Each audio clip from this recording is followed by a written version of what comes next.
എന്ത് കാര്യമാണ് കേരളത്തിന്റെ ക്രമസമാധാന ചുമതലയുള്ള ADGPക്ക് RSSന്റെ മേധാവിയുമായിട്ട് പങ്കിടാനുള്ളത് നിങ്ങൾക്കറിയില്ല. ഒന്ന് ഞങ്ങൾക്കറിയാം, LDFന് ഒരു പ്രകാരമുള്ള ബന്ധവുമില്ല RSS ഉണ്ടാകാൻ പാടില്ല. ആശയപരമായി, രാഷ്ട്രീയമായി, സൈദ്ധാന്തികമായി LDFന് ഒരു ബന്ധവുമില്ല RSSനോട്. അതുകൊണ്ട് ആ കൂടിക്കാഴ്ചയ്ക്ക് LDFുമായിട്ട് യാതൊരു ബന്ധവുമില്ലെന്ന് ഉറപ്പിച്ച് പറയാൻ പറ്റും. പിന്നെ ADGPക്ക് എന്ത് കാര്യമെന്ന് ഞങ്ങൾക്കറിയില്ല. എന്ത് വിജ്ഞാനമാണ് ഈ ADGP വിജ്ഞാന ഭാരതിയുടെ മേധാവിയുമായിട്ട് ചേർന്നുകൊണ്ട് സ്വന്തം കാറ് മാറ്റി വെച്ചുകൊണ്ട് സ്വകാര്യ കാറിൽ കയറി RSSന്റെ മേധാവിയുമായിട്ട് ചർച്ച ചെയ്യാൻ പോയതെന്ന് ഞങ്ങൾക്കറിയില്ല. പ്രത്യേകിച്ചും തൃശ്ശൂർ പൂരം പോലെയുള്ള ഒരു വലിയ ക്രമസമാധാന വിഷയം മാത്രമല്ലത്. അത് സാംസ്കാരികോത്സവമാണ്.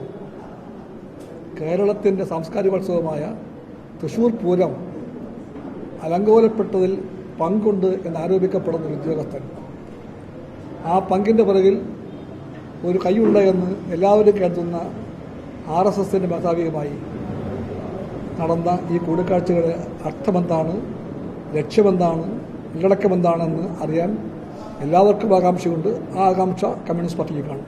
സത്യമാണെന്നുണ്ടെങ്കിൽ അത് ഗൗരവമുള്ള കാര്യമാണ്. അതേപ്പറ്റി CPI അതിൻ്റെ അഭിപ്രായങ്ങൾ പറഞ്ഞത് ഒരു 4 ദിവസമായി കാണും. 4 ദിവസം പറഞ്ഞ കാര്യമാണ്. നിങ്ങളത് വീണ്ടും തന്നെ ആവർത്തിക്കുന്നത്. PV അൻവർ എന്ന CPIM MLA ഉന്നയിച്ച ആരോപണത്തിന് ഗൗരവമുണ്ട്.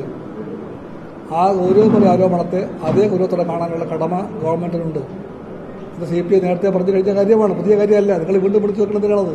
ഈ വസ്തുത വിജ്ഞാന ഭാരതിയുടെ നേതാവുമൊത്ത് കേരളത്തിലെ ക്രമസമാധാന ചുമതലയുള്ള ADGP RSSന്റെ ജനറൽ സെക്രട്ടറിയെ കണ്ട വസ്തുത വാർത്ത ശരിയാണെങ്കിൽ അത് ഗൗരവമുള്ള കാര്യമാണ്. എന്ത് വിജ്ഞാനമാണ് ADGPക്ക് ഇത്തരത്തിൽ RSSന്റെ മേധാവിയുമായിട്ട് പങ്കിടാനുള്ളതെന്ന് ഞങ്ങൾക്കറിയില്ല. ഒന്ന് ഞങ്ങൾക്കറിയാം, LDFന് ഒന്നും പങ്കിടാനില്ല. ഞങ്ങൾ തമ്മിൽ ഒന്നുമില്ല, ഉണ്ടാകാൻ പാടില്ല. LDFനും RSSനും ഇടയിൽ ഒന്നുമേ ഇല്ല. സൈദ്ധാന്തികമായിട്ടൊന്നുമില്ല, രാഷ്ട്രീയമായിട്ടൊന്നുമില്ല, ആശയപരമായിട്ടൊന്നുമില്ല. അത് ഞങ്ങൾക്ക് അറിയാം. അതിനപ്പുറത്ത് കേരളത്തിലെ ക്രമസമാധാനത്തിലുള്ള ADGP അദ്ദേഹത്തെ കണ്ടത് എന്തിനു വേണ്ടി ഞങ്ങൾക്കറിയില്ല. എന്ത് റിപ്പോർട്ട് കം LDF RSS മേധാവിയുമായിട്ടുള്ള ഒരു കൂടിക്കാഴ്ചയ്ക്കും ഒരിക്കലും കളമൊരുക്കുന്ന LDF അല്ല. അത് LDF അചിന്യമായ കാര്യമാണ്. അത് LDFനെ വിട്ടേക്കുക. ഞാൻ പറഞ്ഞു കഴിഞ്ഞല്ലോ, ഇതിൽ CS സുനിൽകുമാറിനും CPIക്കും അഭിപ്രായം വേറെ ഇല്ല.